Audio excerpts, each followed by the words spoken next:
পৃথার বিয়ের রিসেপশন আছে, ফুলের কাজ করা।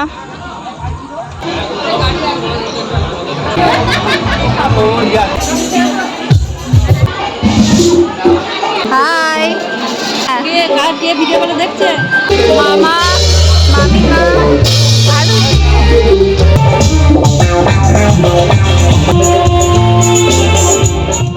আজ হচ্ছে 14ই জুলাই 2026। এখন বাজে সন্ধে 6টা। পৃথার বিয়ের রিসেপশন আছে, রেডি হয়ে গেছি, যাব। গাড়ি আসবে 6টার সময় বলেছিল, চলে আসবে এক্ষুনি। আমি পুরো রেডি হয়ে গেছি, একটা এরকম বেনারসি পরেছি। এটা আমার রিসেপশনের বেনারসি, একটা একদমই মানে ব্লু কালারের। আমরা একটি আর্টিকা গাড়ি ভাড়া করেছিলাম, যে গাড়িটি 16 টাকা কিলোমিটার হিসাবে টাকা নিয়েছিল। আমাদের টোটাল 96 কিলোমিটার হয়েছিল আপ ডাউন মিলিয়ে। আর যাবার সময় বাবা আর মেসমশাইকেও তুলে নিলাম গাড়িতে। বিয়ের মেন এন্ট্রান্স গেট, লাইটিং। বিয়ে বাড়ি পৌঁছেছি তখন রাত 8:15 বাজে। তারপরে একটু বোনের সাথে ছবি তুলে নিলাম, তারপরে খাওয়া দাওয়া করে নিয়েছিলাম। তারপরে বাড়ি ফেরার একটু আগে প্রায় 9:30টার দিক করে ভিডিওটা আমি বানিয়েছি, একটা লাস্ট মেমোরি হিসাবে রেখে দিই। আবার হয়তো কখন আসা হবে না হবে, আর এরকম সাজগোজ তো দেখতে পাবো না আসা হলেও, সেই জন্য একটা ভিডিও ক্যাপচার করে নিলাম, সবার সাথে দেখা করে নিলাম। খুব এনজয় হয়েছে। একটা জিনিস দেখাতে ভুলে গেছি, যাওয়ার সময় না এত সুন্দর একটা গোলাপের ফুল একটু সেন্ট স্প্রে করে দিচ্ছিল, তার সাথে একটা ব্যাগের মধ্যে জলের বোতল প্লাস একটা মিষ্টির প্যাকেট দিয়ে একটা ওয়েলকাম কিট দিচ্ছিল, সেটা নিতে ভুলে গেছি। আর বাড়ি এসে খাওয়াও হয়ে গেছে, কিন্তু সেটার ভিডিও করতে ভুলে গেছি। দেখে তো মনে হচ্ছিল প্রায় 1200 লোকের আইটেম, আন্দাজে বলছি। হাই,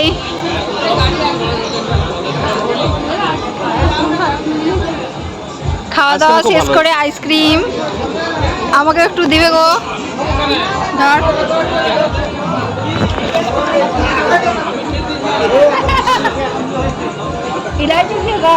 আরেকটু হ্যাঁ, বাহ।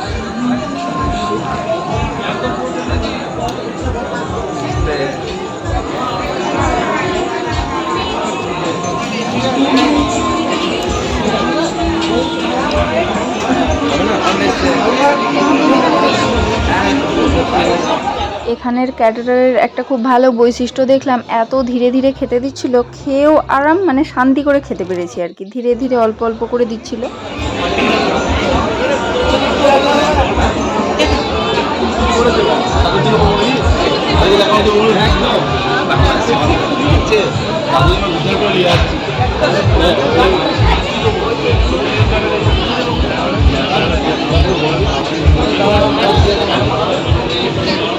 এখানে তত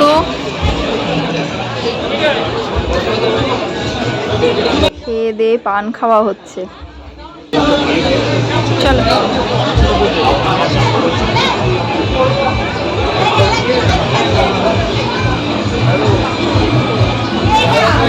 যাও, লাইভ দেখতে পাবে কি হচ্ছে।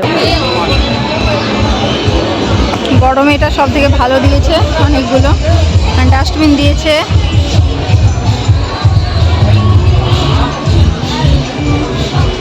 এখানে গণেশ ঠাকুর,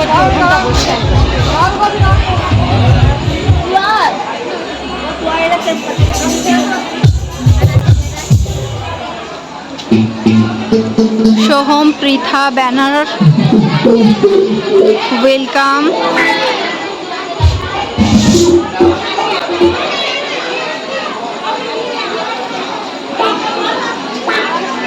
হাই,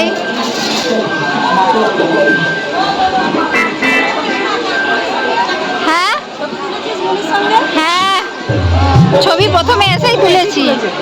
হ্যাঁ, ভিডিও করে দেখছে, ভিডিও করে নিয়ে যাচ্ছি। তুমি এখন আজীবন বসে ইউটিউবে দেখবে যতদিন। দারুণ দারুণ, আমার খাওয়া দাওয়া হয়ে গেছে, এবার ভিডিও টিডিও করে বাড়ি যাবো। এটা বৌমনি, বৌমনি, বৌমনি যা ফাটিয়ে নাচলে, দারুণ। ওয়াও ওয়াও, কি চলো চলো দেখি এখানে ভেতরে কি আছে। মামা, মামিমা, আর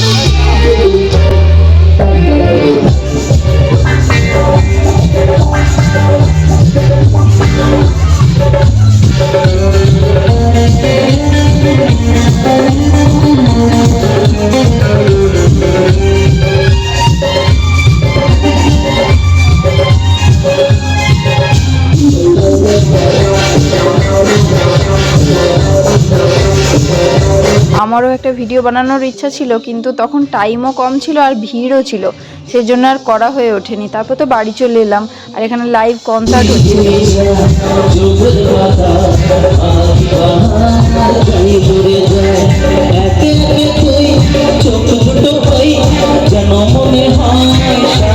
মানে সেলফি জোন ছিল, এখানেও ছবি তোলা হয়নি, মানে এত তাড়াহুড়োর মধ্যে ছিলাম আর কিছুই করা হয়ে ওঠেনি।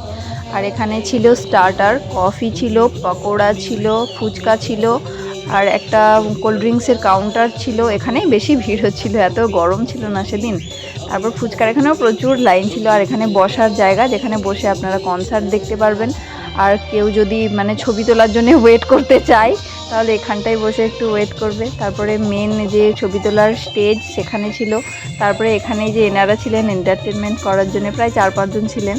আর এখানে এত সুন্দর করে প্যান্ডেলটাকে সাজানো হয়েছে, অনেকটা জায়গা জুড়েই সাজানো হয়েছে। আর এটা হচ্ছে পৃথার বোন অঙ্কনা। হাই।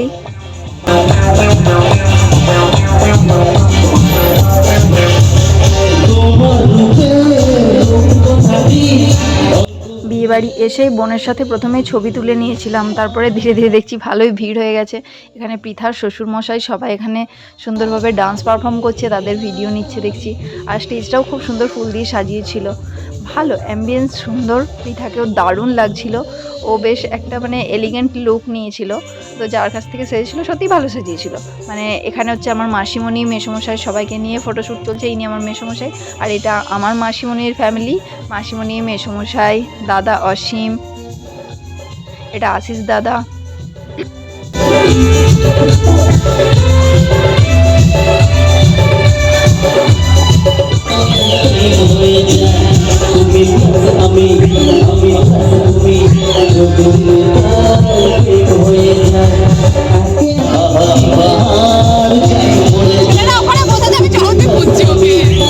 সোহমের মাসিমণি মানে পৃথার মাসি শাশুড়ি মা সুন্দর ডান্স পারফর্ম করলেন, কি এনার্জি প্রথম থেকে শেষ অবধি। পৃথিকে খুব মিস করলাম, ও থাকলে অনেক ছবি টবি তুলে দিত সুন্দর করে। এবার ফাইনালি রেডি হয়ে গেছি বাড়ির পথে। টাটা।